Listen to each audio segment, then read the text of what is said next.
Welcome to the Vegan Pulse. I am your host, Nancy Arenas. Today, my guest is Brooke Brimm. Brooke is a minister of mind, body, and spirit through her organization, Brooke Brimm Ministries.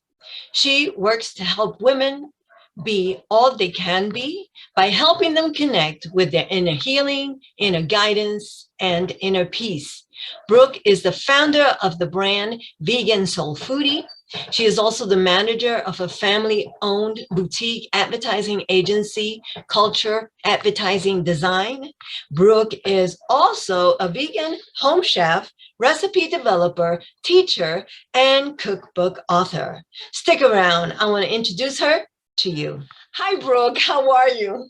I'm good. How are you? I'm doing great. Thank you for being on the show, for getting up early with me and getting ready to do this podcast. Well, thank you for having me. I really appreciate it. My first question, as always, is your journey into veganism. That's what I like to share about individuals so that people can see if they have similar journeys. So would you share yours, please? Sure, I certainly will. I started about 1992, 30 years ago, in what I call a plant dominant journey. And that's what I call my journey, plant dominant. So back then, I started as a vegetarian, and I would dibble and dabble into what we called strict vegetarianism, which is considered now veganism, right? Or 100% plant-based. So I would dibble in and dabble into that. And then I also would go back to pescatarianism. I would do raw plant-based and of 100% plant-based, which I am now. And so that's really been my journey. You know, a lot of times back then it was about accessibility. Like we couldn't find milk. We'd have to get milk that we would have to, mix with the powder. We would have to make our own meats and all these kinds of different things. And so the reasons why I would go back to vegetarianism and pescatarianism because it was just, it was an access issue. But now we have so much that we can eat and buy, and it's awesome. So I don't necessarily call myself a vegan, and that's because I understand that veganism is so much bigger than just eating. But really what I focus on is eating vegan foods. That sounds awesome. And yes, I'm glad you pointed that out because that's what I want to spread the message of, is that veganism is so much more than just a diet. Yes. It's about humans, it's about discrimination, it's about the environment, it's about the animals. It's just so much more than just a diet. So let's talk about your ministry, because you're a reverend, a minister of the mind, body, and spirit. Tell me about that. I am a metaphysical practitioner. I attended seminary, I think 2011 through 16. Maybe it was 2012 through 16. And I had been in the New Thought religion, and I just was excited about ministry. And so I decided to become a minister. And for me, it's about metaphysics is really about this idea that things are beyond what we see, and that we're all connected, and that we're all connected to God, and that that mind, body, and spirit connects everything. So that's why I call myself a minister of mind, body, and spirit. I'm also a certified yoga instructor, and I have a master's degree in professional counseling. So, and of course the vegan plant-based cooking and all of that. So to me, that qualifies me to say that I minister to the mind, body, and spirit, most specifically for women. Well, that's great. Because women need it. Yeah, we do. I mean, if each woman, I believe, when you support one woman, you're essentially supporting probably 20 other people, because one woman really does support that many other people.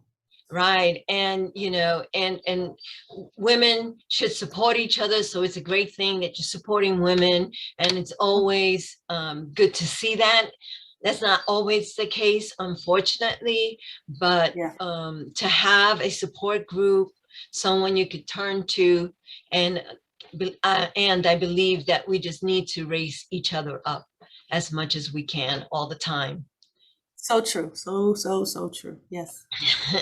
And then I know that you founded the brand Vegan Soul Foodie. Tell me about that. That sounds interesting.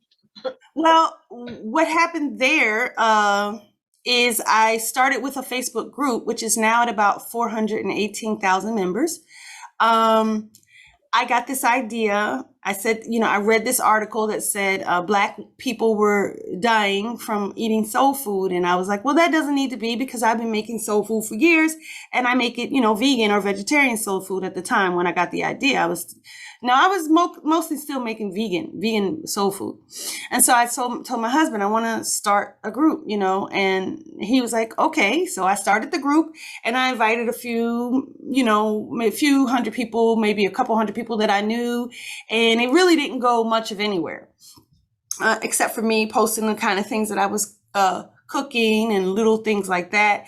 And then the pandemic hit, and Black people were under siege with pre-existing conditions and COVID and everything. And they were looking for healthier options and looking to turn things around. So the group started to grow. Now, it's not all Black people, but I would say it's probably about 90 to 95% African-American women.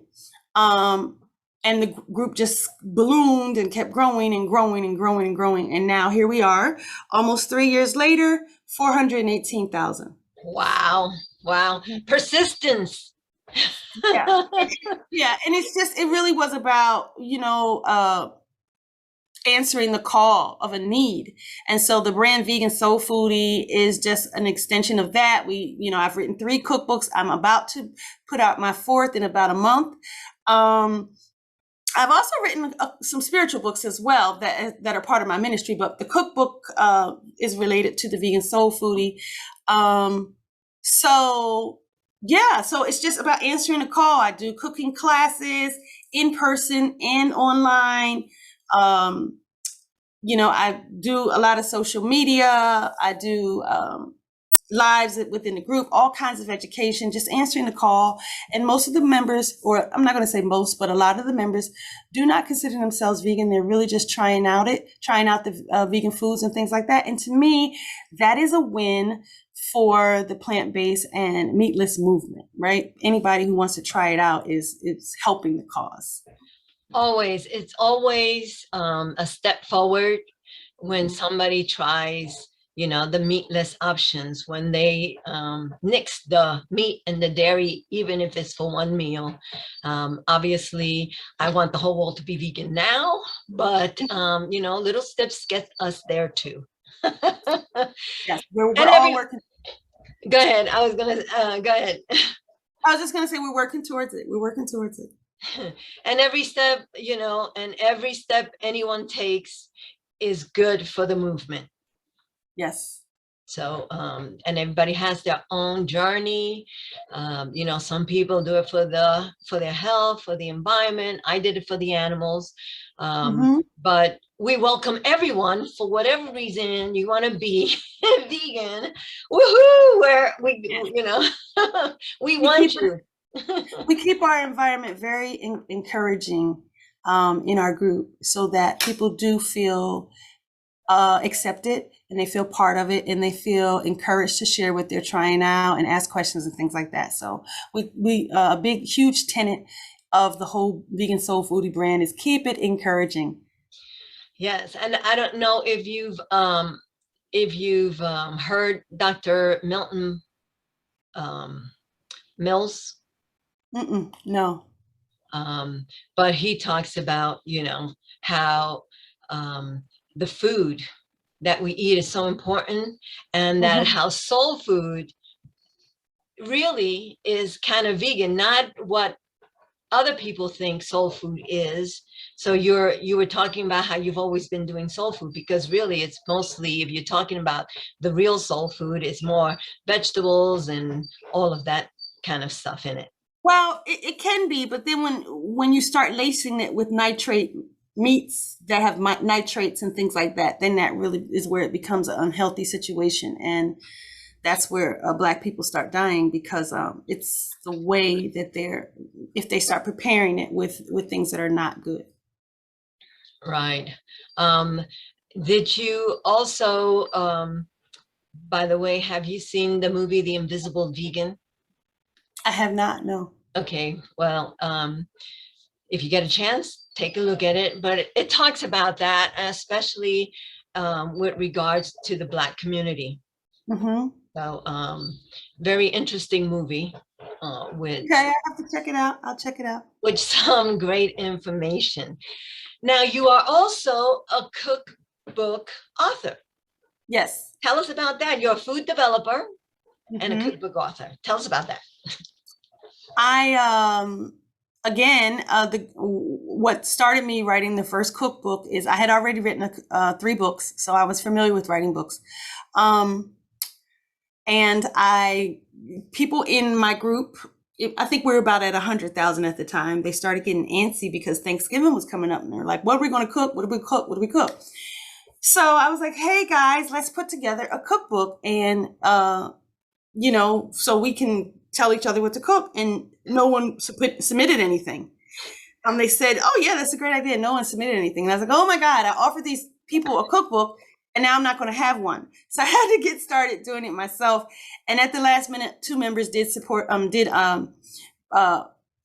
give me like 2 recipes a piece, which was good. And so I put that one out, which is the holiday guide, vegan soul food holiday guide. And then I put out another one in January because my husband and I, we raw and juice fast twice a year. And to me, it's very important when you do that to be balanced so that you're not hungry so you can continue. So I made that recipe guide that was like dishes that are balanced, that are going to keep you from being hungry, because they have nuts and they have all the colors, the rainbow and different fats and things like that, good fats, so that if you're going to do a raw and juice fast, it's a good, healthy, balanced way to do it. And you're getting this success out of it, and you can do it for the full 30 days. And then the third cookbook was like answering the call again.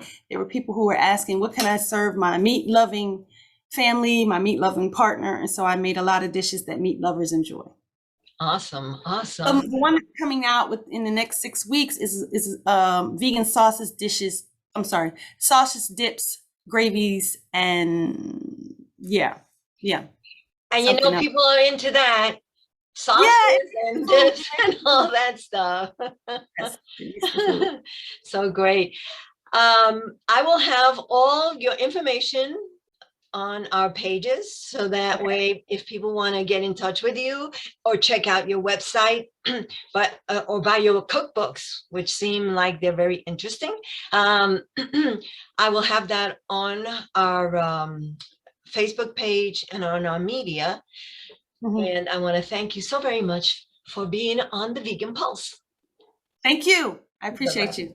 Bye-bye.